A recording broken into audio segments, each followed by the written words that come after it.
ఇలాగ అక్రమాలు జరుగుతాయి. ఎవరో కంపెనీకి టెండర్ ఇవ్వాలి. ఇప్పుడు షిరిడి సాయి ఎలక్ట్రిక్ ఎలా టెండర్లు ఇచ్చి వీళ్ళు ముందుగానే అదేదో 15 రోజుల్లో రివ్యూ చేసి 5 టర్మ్స్లో ఏదో ఇవ్వాలంట కదా డబ్బులు. ఒకసారి మీటర్ వేసిన తర్వాత రీడింగ్ వచ్చిన తర్వాత ఇలా దశల వారీగా రిలీజ్ చేయాలట.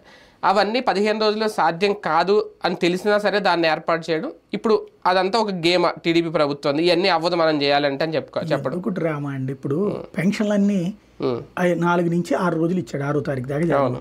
మనం ఏమన్నా ఒక్క రోజులో చేస్తామని ఇచ్చాంగా. మరి సాధ్యం కదా? అవి సాధ్యం కావా? స్మార్ట్ మీటర్లు అక్కడ ఉండేది ఎవరు?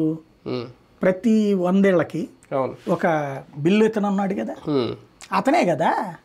అతనికి అప్పచెప్తే సరిపోతుంది కదా.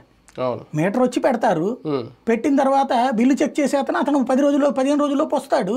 100 ఏళ్ళకి వచ్చాడు కదా. దానికి ఇంకేం పెద్ద నెట్వర్క్ కావాలి? దానికి ఎందుకు సాధ్యం కాదు నాకు అర్థం కాల. మనుషులు లేరా దానికి? కరెంట్ డిపార్ట్మెంట్ ఏఈలు డిఈలు రానక్కర్లా దానికి. ఏఈకి డిఈకి అప్పచెప్తే అసలు ఎన్ని వేస్తారు నాకు అర్థం కాల. మ్యాక్సిమం ఓ వారంలో 100 వేసారు అనుకుందాం, లేదు 1000 వేసారు అనుకుందాం. 1000 ఇళ్ళు ఎంత? ప్రతి 100 ఏళ్ళకి ఒక ఇతను ఉంటాడు కదా.